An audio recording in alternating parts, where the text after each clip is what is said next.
Board class 12 के प्यारे विद्यार्थियों, स्वागत है रिस्पॉन्सिव क्लासेस में। अर्थशास्त्र का मॉडल पेपर है जो कि 2025 एग्ज़ाम के लिए बहुत ही महत्वपूर्ण है। तो सभी लोग वीडियो को पूरा अंत तक देखिएगा। पूरा पेपर अच्छे से आंसर के साथ मैं यहाँ पे आपको हल करके बताने वाला हूँ। अगर आपने पूरा पेपर देखा तो आप यहाँ 95+ मार्क्स ज़रूर ला पाएंगे।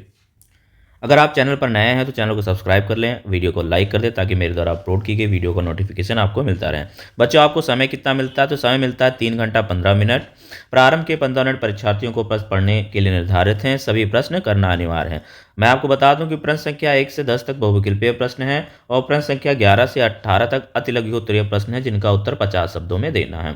प्रश्न संख्या 19 से 24 लघु उत्तरीय प्रश्न है जिनका उत्तर 150 शब्दों में देना है और प्रश्न संख्या 25 से 27 विस्तृत उत्तरीय प्रश्न है जिनका उत्तर 300 शब्दों में देना है। सभी प्रश्नों के निर्धारित अंक उसके सम्मुख अंकित है। तो बच्चों, यहाँ पे पूरा पेपर में आंसर के साथ यहाँ पे आपको बताऊंगा और सभी बहुत ही महत्वपूर्ण यहाँ पे सारे क्वेश्चंस है। सभी क्वेश्चंस के आंसर्स रट लीजिए।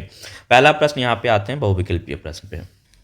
तो बच्चों, प्रश्न है अर्थशास्त्र के सिद्धांत नामक पुस्तक किसने लिखी है? अर्थशास्त्र के सिद्धांत नामक पुस्तक किसने लिखी है? तो इस प्रश्न का सही उत्तर हो जाएगा, आपको दिख रहा होगा हाईलाइटेड वर्ड, मार्शल ने किया। सभी प्रश्नों के उत्तर आप रटते जाइए। क्या होना चाहिए एक विषय सामग्री है? तो ये क्या है भाई? ये नियामक अर्थशास्त्र की है। आधुनिक युग में उत्पत्ति के कितने साधन हैं? आधुनिक युग में उत्पत्ति के कितने साधन हैं? तो बच्चों 4 साधन हैं।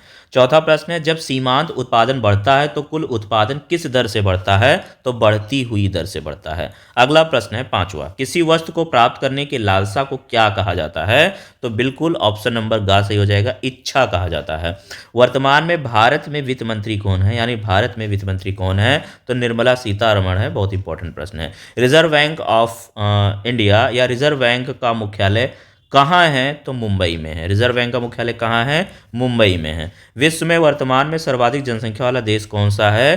तो चीन है। बिल्कुल, सर्वाधिक जनसंख्या वाला देश कौन है? चीन है। शुद्ध घरेलू उत्पाद बराबर होता है तो सकल घरेलू उत्पाद माइनस का घिसावट। 10वां प्रश्न है विश्व में आर्थिक मंदी कब आई थी? तो 1929 से 1930 में। फिर बच्चों आ गए यहाँ पे अतिलघु उत्तरीय प्रश्न जिनका उत्तर आपको 50 शब्दों में देना है। पहला प्रश्न है सीमांत उपयोगिता क्या है? तो सीमांत उपयोगिता मार्जिनल यूटिलिटी उपभोक्ता को किसी वस्तु की एक अतिरिक्त इकाई प्राप्त करने से होने वाले अतिरिक्त संतोष या लाभ को दर्शाती है। यह उपयोगिता सामान्यतः घटती है जिसे घटती सीमांत उपयोगिता का नियम कहा जाता है। फिर बच्चों अगला प्रश्न है आय आगम से आप क्या समझते हैं? आय आगम से आप क्या समझते हैं? तो आय आगम किसी व्यक्ति, व्यवसाय या सरकार द्वारा एक निश्चित अवधि में अर्जित धन या आर्थिक लाभ को दर्शाती है। इसमें वेतन, लाभ, ब्याज, किराया और लाभांश जैसी विभिन्न स्रोतों से प्राप्त धन शामिल होता है। फिर बच्चों यहाँ पे 13वां प्रश्न है बाजार शब्द से क्या अभिप्राय है?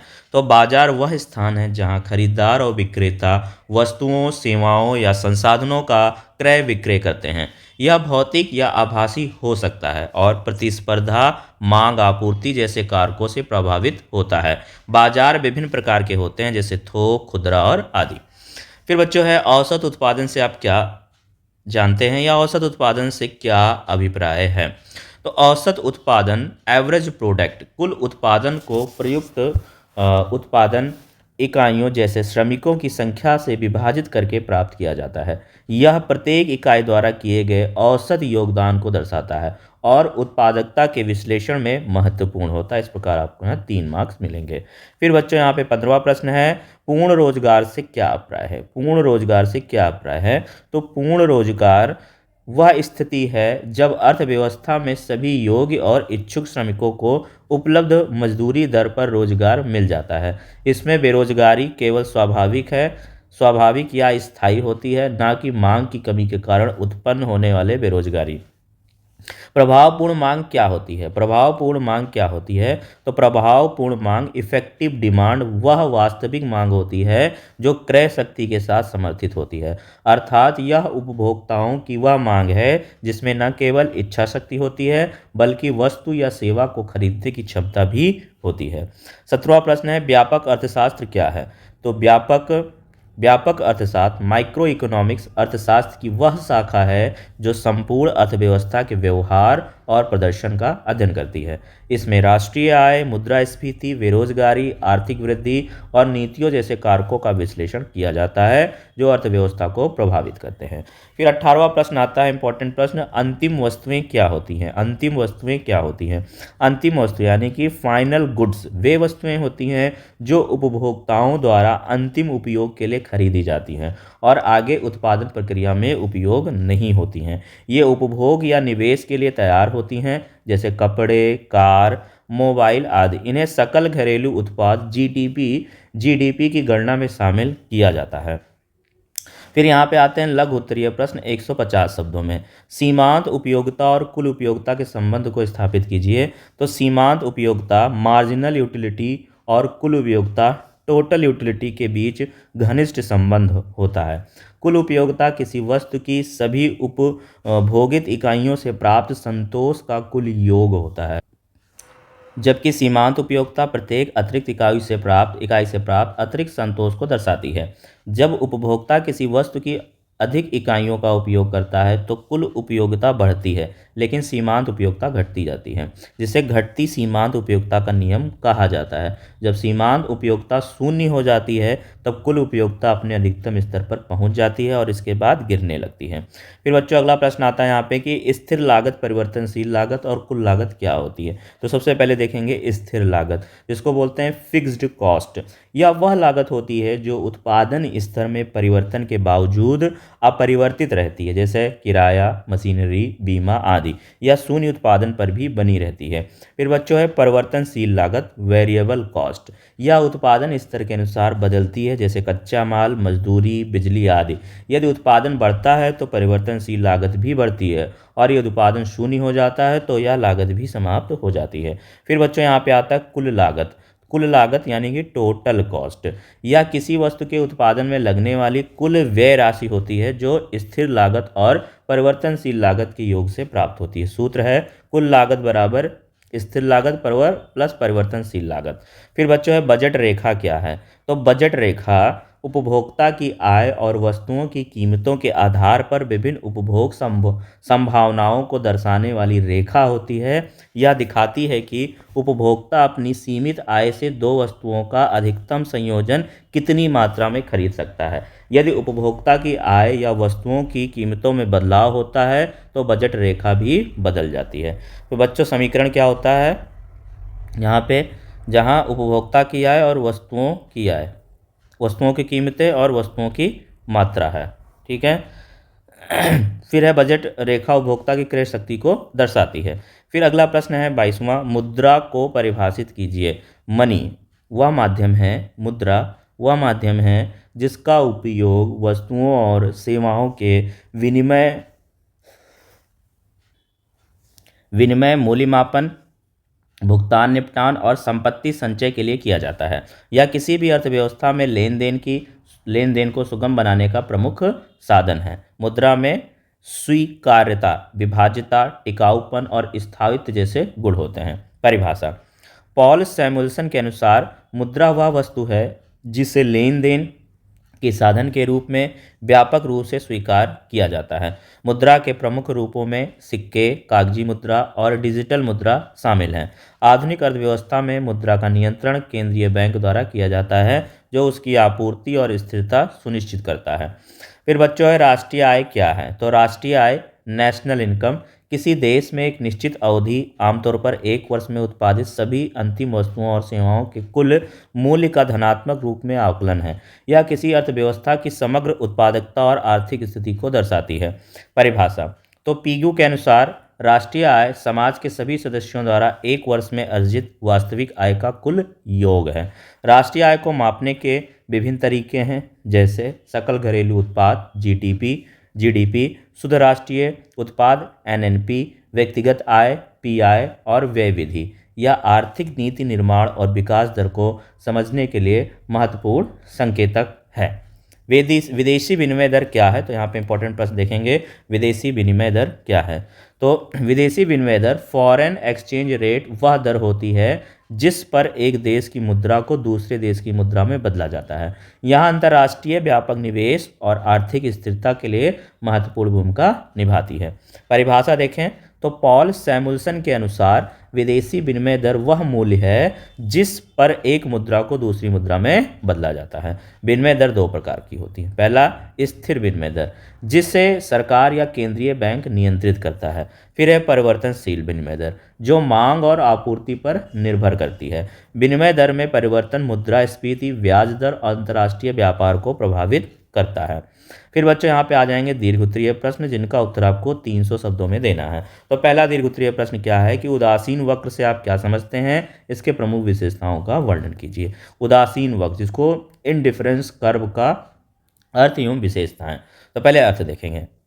उदासीन वक्र एक आर्थिक उपकरण है जो उपभोक्ता की विभिन्न वस्तु संयोजनों के प्रति समान संतोष को दर्शाता है। इसका अर्थ यह है कि उपभोक्ता दिए गए संयोजनों में से किसी एक को चुनने में उदासीन होता है, क्योंकि सभी संयोजन उसे समान संतोष प्रदान करते हैं। परिभाषा, जे.आर. हिक्स के अनुसार उदासीन वक्र उन सभी संयोजनों का एक आलेखीय निरूपण है जो उपभोक्ता को समान स्तर की उपयोगिता प्रदान करते हैं। उदासीन वक्र की प्रमुख विशेषताएं क्या हैं? तो नकारात्मक ढलान, डाउनवर्ड स्लोपिंग। उदासीन वक्र बाएं से दाएं नीचे की ओर ढलान लिए होता है, क्योंकि यदि एक वस्तु की मात्रा बढ़ती है तो दूसरे वस्तु की मात्रा घटानी पड़ती है ताकि संतोष स्तर समान बना रहे। फिर आता है बच्चों अवलाव, यानी कॉन्वेक्स टू द ओरिजिन। यह वक्र मूल बिंदु की ओर अवतल होता है, क्योंकि सीमांत प्रतिस्थापन की दर एमआरएस घटती जाती है। उदासीन वक्रों का परस्पर ना काटना, दो उदासीन वक्र कभी एक दूसरे को नहीं काट सकते, क्योंकि प्रत्येक वक्र भिन्न उपयोगिता स्तर को दर्शाता है। फिर बच्चों है उच्च वक्र उच्च संतोष दर्शाता है। जो उदासीन वक्र मूल से दूर होता है वह अधिक संतोष का प्रतिनिधित्व करता है, मूल बिंदु को नहीं छूता। उदासीन वक्र किसी भी अक्ष को स्पर्श नहीं करता, क्योंकि उपभोक्ता दोनों वस्तुओं का उपभोग करता है। फिर अथवा में यह प्रश्न है, एक पूर्ण प्रतियोगिता बाजार में प्रत्येक फर्म दीर्घकाल में केवल सामान्य लाभ ही अर्जित करती है, विस्तार से समझाइए। तो मैंने पहले वाले का उत्तर आपको बता दिया है, यहाँ से आपको 10 मार्क्स मिल जाएंगे। फिर बच्चों 26वां प्रश्न है, केंद्रीय बैंक और उसके कार्यों को प्रभावित कीजिए। ठीक है, तो केंद्रीय बैंक और उसके कार्य क्या है? तो पहले हम केंद्रीय बैंक के बारे में जानेंगे, लिखेंगे परिचय। तो केंद्रीय बैंक किसी देश की मौद्रिक प्रणाली का प्रमुख संस्थान होता है, जो मुद्रा आपूर्ति, क्रेडिट नियंत्रण और वित्तीय स्थिरता को बनाए रखने के लिए कार्य करता है। यह वाणिज्यिक बैंकों का नियामक और सरकार का वित्तीय सलाहकार भी होता है। परिभाषा देखेंगे। पॉल सैमुअल्सन के अनुसार केंद्रीय बैंक वह संस्थान है जो किसी देश की मुद्रा और बैंकिंग प्रणाली को नियंत्रित करता है, ताकि आर्थिक स्थिरता बनाए रखने के लिए नीतियां बनाता है। फिर केंद्रीय बैंक के प्रमुख कार्य, मुद्रा निर्गमन, करेंसी इशुएंस। केंद्रीय बैंक देश की कानूनी मुद्रा जारी करता है और उसकी स्थिरता सुनिश्चित करता है। वाणिज्यिक बैंकों का नियमन, regulation of the commercial banks. यह बैंकों को लाइसेंस देता है, उनके कार्यों की निगरानी करता है और आवश्यक आरक्षित निधि CRR SLR निर्धारित करता है। फिर मौद्रिक नीति का संचालन, मॉनेटरी पॉलिसी इम्प्लीमेंटेशन। केंद्रीय बैंक ब्याज दरों, नगद आरक्षित अनुपात CRR, बैंक दर और खुले बाजार परिचालन OMO के माध्यम से मुद्रा प्रवाह को नियंत्रित करता है। फिर चौथा है बच्चों सरकारी ऋण प्रबंधन, गवर्नमेंट डेब्ट मैनेजमेंट। यह सरकार को ऋण जारी करने, बॉन्ड बिक्री और अन्य वित्तीय लेन देन में सहायता करता है। फिर है विदेशी विनिमय प्रबंधन, फॉरेन एक्सचेंज मैनेजमेंट। यह विदेशी मुद्रा भंडार को नियंत्रित करता है और विनिमय दर स्थिरता बनाए रखता है। फिर बच्चों है छठा अंतिम ऋणदाता, लेंडर ऑफ लास्ट रिसोर्ट। संकट के समय यह बैंकों को ऋण प्रदान करता है ताकि वित्तीय स्थिरता बनी रहे। फिर है केंद्रीय बैंक आर्थिक विकास और स्थिरता बनाए रखने में महत्वपूर्ण भूमिका निभाता है। फिर बच्चों इसके ऑप्शन में प्रश्न है आपका परिवर्ती अनुपातों के नियम का सचित्र व्याख्या कीजिए। तो ये वाला प्रश्न देख लेंगे। फिर 27वां प्रश्न है व्यावसायिक बैंक के मुख्य कार्यों का संक्षेप में लिखिए। 10 नंबर का व्यावसायिक बैंक के मुख्य कार्य क्या है? सबसे पहले परिचय लिखेंगे। व्यावसायिक बैंक, कॉमर्शियल बैंक क्या है? वे वित्तीय संस्थान होते हैं जो जनता से धन जमा करते हैं और उन्हें ऋण के रूप में प्रदान करते हैं। ये बैंक आर्थिक गतिविधियों को सुचारू रूप से संचालित करने में महत्वपूर्ण भूमिका निभाते हैं। इनके मुख्य कार्य क्या है? तो धन जमा स्वीकार करना, एक्सेप्टिंग डिपॉजिट्स, बचत खाता, चालू खाता और सावधि जमा को माध्यम से जनता से धन संग्रह करना होता है। ऋण प्रदान करना यानी प्रोवाइडिंग द लोन्स, व्यापार, कृषि उद्योग और व्यक्तिगत आवश्यकताओं के लिए ऋण प्रदान करना। फिर इनका कार्य क्या है?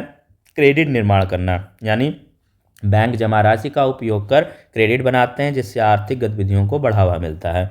फिर यहाँ पे देखेंगे विलों की अदायगी और संग्रह, चेक, ड्राफ्ट और विलों का भुगतान एवं संग्रह करना। फिर है विदेशी विनिमय सेवाएं, विदेशी मुद्रा विनिमय और अंतर्राष्ट्रीय व्यापार हेतु वित्तीय सहायता प्रदान करना।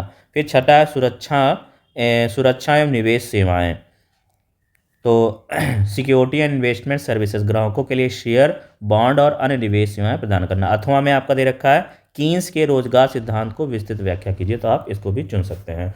यहाँ पे आपको लॉन्ग में 2 क्वेश्चंस मिलेंगे ऑप्शन में, किसी एक का उत्तर देना है। प्रत्येक 10 मार्क्स के हैं, 3 लॉन्ग आएंगे, 30 मार्क्स का आपका लॉन्ग हो गया बच्चों। तो वीडियो अच्छी लगी हो वीडियो को लाइक करिएगा, चैनल को सब्सक्राइब करिएगा। मिलते हैं नेक्स्ट वीडियो में, तब तक के लिए नमस्कार।